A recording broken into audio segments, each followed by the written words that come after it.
Hi hello ನಮಸ್ಕಾರ ಸ್ನೇಹಿತರೆ, welcome to Sweety creations. ಇವತ್ತು ನಾನು ತುಪ್ಪದ ಅನ್ನ ಅಂದರೆ ಗೀ ರೈಸ್ ಮಾಡಿದ್ದೇನೆ. ತುಂಬ ಸುಲಭವಾದ ರೆಸಿಪಿ ಇದು, ನೀವು ಕೂಡ ಟ್ರೈ ಮಾಡಿ ನೋಡಿ. ಯಾರ್ಯಾರು ಹೊಸದಾಗಿ ನನ್ನ ಚಾನಲ್ ನೋಡ್ತಾರೆ ಲೈಕ್, ಸಬ್ಸ್ಕ್ರೈಬ್, ಕಮೆಂಟ್ ಮಾಡಿ. ಈ ವಿಡಿಯೋನ ಕೊನೆ ತನಕ ನೋಡಿ. ಇಲ್ಲಿ ನೋಡಿ, ನಾನು ತುಪ್ಪದ ಅನ್ನ ಮಾಡಿದ್ದೇನೆ, ತುಂಬಾ ಟೇಸ್ಟಿಯಾಗಿ ಬಂದಿದೆ. ಇದು ಚಿಕನ್ ಸಾರಿಗೆ ಅಂತ ಒಳ್ಳೆ ಕಾಂಬಿನೇಷನ್.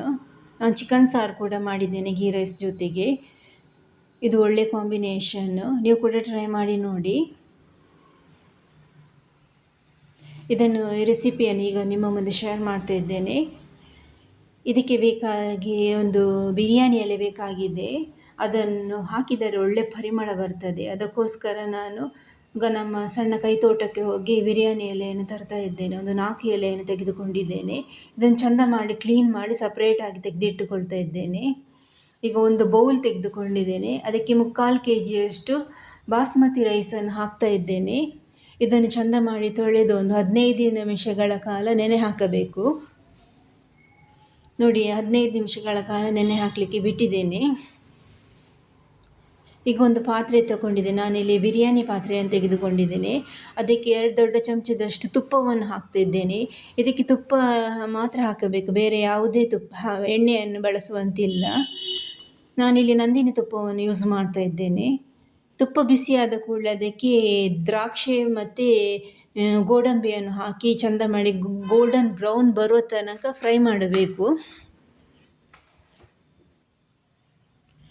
ಗೋಲ್ಡನ್ ಬ್ರೌನ್ ಬಂದಿದೆ. ಈಗ ಎಲ್ಲವನ್ನು ಒಂದು ಪ್ಲೇಟಿಗೆ ಹಾಕ್ತಾ ಇದ್ದೇನೆ ನಾನು.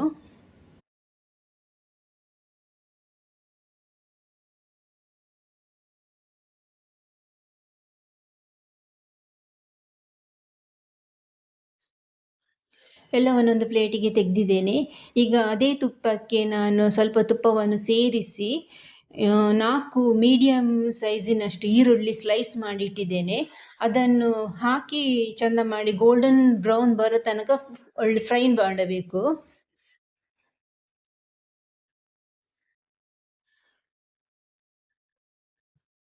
ಬೇಕಿದ್ರೆ ಇಲ್ಲಿ ಒಂದು ಚಿಟಿಕೆ ಉಪ್ಪನ್ನು ಸೇರಿಸಿ, ಆಗ ಕೂಡಲೇ ಗೋಲ್ಡನ್ ಬ್ರೌನ್ ಕಲರ್ ಬರ್ತದೆ.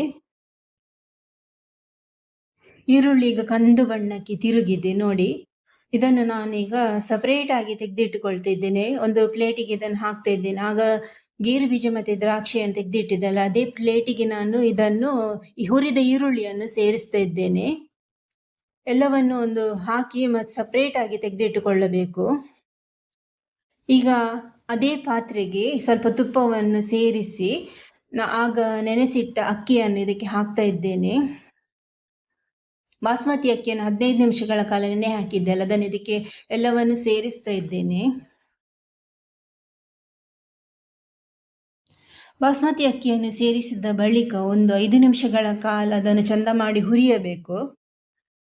ಅದರಲ್ಲಿ ಸ್ವಲ್ಪ ನೀರು ಸ್ವಲ್ಪ ಹಿಂಗುವ ತನಕ ಹುರಿತಾನೆ ಇರಬೇಕು. ಈಗ ಅದಕ್ಕೆ ನಾನು ಇಡೀ ಗರಂ ಮಸಾಲೆಯನ್ನು ಹಾಕಿದ್ದೇನೆ. ಯಾವುದಂದರೆ ಸ್ಟಾರ್ ಅನೀಸ್ ಮತ್ತು ಏಲಕ್ಕಿ, ಕೆತ್ತೆ ಮತ್ತು ಲವಂಗ ಕೂಡ ಹಾಕಿದ್ದೇನೆ. ನಿಮಗೆ ಎಷ್ಟು ಬೇಕು ಅಷ್ಟು ಹಾಕಬಹುದು. ನಾನಿಲ್ಲಿ ಸ್ವಲ್ಪವೇ ಹಾಕಿದ್ದೇನೆ, ಅದು ಒಳ್ಳೆ ಪರಿಮಳ ಕೊಡ್ತದೆ, ಅದಕ್ಕೋಸ್ಕರ ಹಾಕಿ ಸ್ವಲ್ಪ ಹೊತ್ತು ಪುನಃ ಹುರಿತಾ ಇದ್ದೇನೆ. ಬೇಕಿದ್ದರೆ ನೀವು ಇದನ್ನು ಒಗ್ಗರಣೆಗೆ ಕೂಡ ಹಾಕಬಹುದು. ಈಗ ನಾನು ಇದಕ್ಕೆ ಚೆನ್ನಾಗಿ ತೊಳೆದಿಟ್ಟಂಥ ಬಿರಿಯಾನಿ ಎಲೆಯನ್ನು ಕಟ್ ಮಾಡಿ ಹಾಕ್ತಾ ಇದ್ದೇನೆ. ಇಲ್ಲಿ 4 ಎಲೆಯನ್ನು ತೆಗೆದುಕೊಂಡಿದ್ದೇನೆ. ಇದು ತುಪ್ಪದನ್ನ ಮಾಡುವಾಗ ಒಳ್ಳೆ ಘಮ ಘಮ ಅಂತ ಪರಿಮಳ ಬರ್ತದೆ. ಈಗ ಅದಕ್ಕೆ ರುಚಿಗೆ ತಕ್ಕಷ್ಟು ಉಪ್ಪನ್ನು ಕೂಡ ಸೇರಿಸ್ತಾ ಇದ್ದೇನೆ.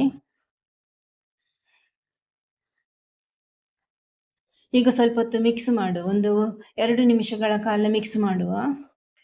ನೋಡಿ, ನೀರೆಲ್ಲ ಹಾರಿದೆ ಅದು.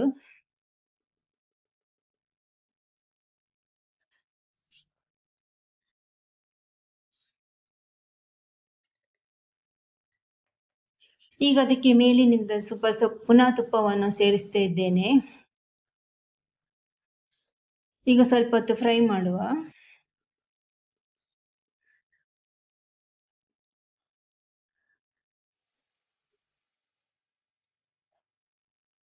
ಈಗ ನಾನು ಇದಕ್ಕೆ ನೀರನ್ನು ಸೇರಿಸ್ತೇನೆ. 1 ಬೌಲಷ್ಟು ನೀರು ತೆಗೆದುಕೊಂಡಿದ್ದೇನೆ.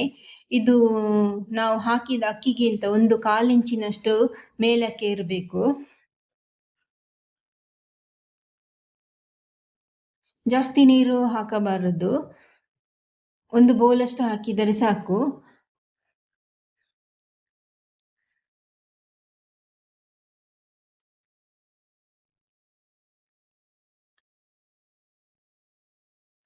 ನೋಡಿ, ಈ ಹಂತಕ್ಕೆ ನೀರನ್ನು ಹಾಕಬೇಕು. ಈಗ ಮುಚ್ಚಳ ಮುಚ್ಚಿ ಹೈ ಫ್ಲೇಮಲ್ಲಿ ಒಂದು 10 ನಿಮಿಷಗಳ ಕಾಲ ಬೇಯಲು ಬಿಡೋಣ. ಗ್ಯಾಸನ್ನು ಹೈ ಫ್ಲೇಮಲ್ಲಿ ಇಡಬೇಕು ಒಂದು 10 ನಿಮಿಷಗಳ ಕಾಲ. 10 ನಿಮಿಷ ಆಗಿದೆ. ಈಗ ನಾನು ಅದನ್ನು ಮುಚ್ಚಳವನ್ನು ತೆಗೆದು ತಿರುಗಿಸ್ತಾ ಇದ್ದೇನೆ. ಬೇಯ್ತಾ ಬಂದಿದೆ. ಈಗ ಲೋ ಫ್ಲೇಮಲ್ಲಿಟ್ಟು ಪುನಃ ಒಂದು 5 ನಿಮಿಷಗಳ ಕಾಲ ಬೇಯಲು ಬಿಡೋಣ. ಮುಚ್ಚಳ ಮುಚ್ಚಿ ಒಂದು 5 ನಿಮಿಷಗಳ ಕಾಲ ಲೋ ಫ್ಲೇಮಲ್ಲಿಟ್ಟು ಬೇಯಲು ಬಿಡಬೇಕು.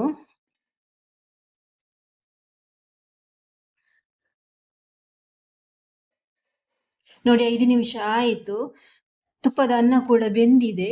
ಈಗ ಅದಕ್ಕೆ ನಾನು ಆಗ ತೆಗೆದಿಟ್ಟಂಥ ದ್ರಾಕ್ಷಿ, ಗೇರು ಬೀಜ ಮತ್ತು ಹುರಿದ ಈರುಳ್ಳಿಯನ್ನು ಇದಕ್ಕೆ ಸೇರಿಸ್ತಾ ಇದ್ದೇನೆ.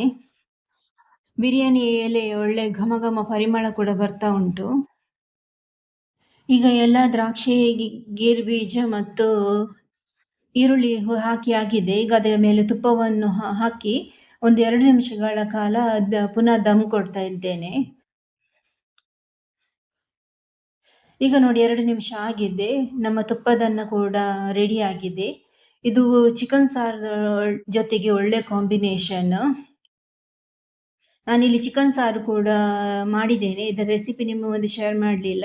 ನಂದು ಹಳೆ ವಿಡಿಯೋದಲ್ಲಿ ಡಿಸ್ಕ್ರಿಪ್ಷನ್ ಬಾಕ್ಸಲ್ಲಿ ಇದರ ಲಿಂಕನ್ನು, ಚಿಕನ್ ಸಾರದ ಲಿಂಕನ್ನು ಹಾಕ್ತಾ ಇದ್ದೇನೆ, ನೋಡಿ.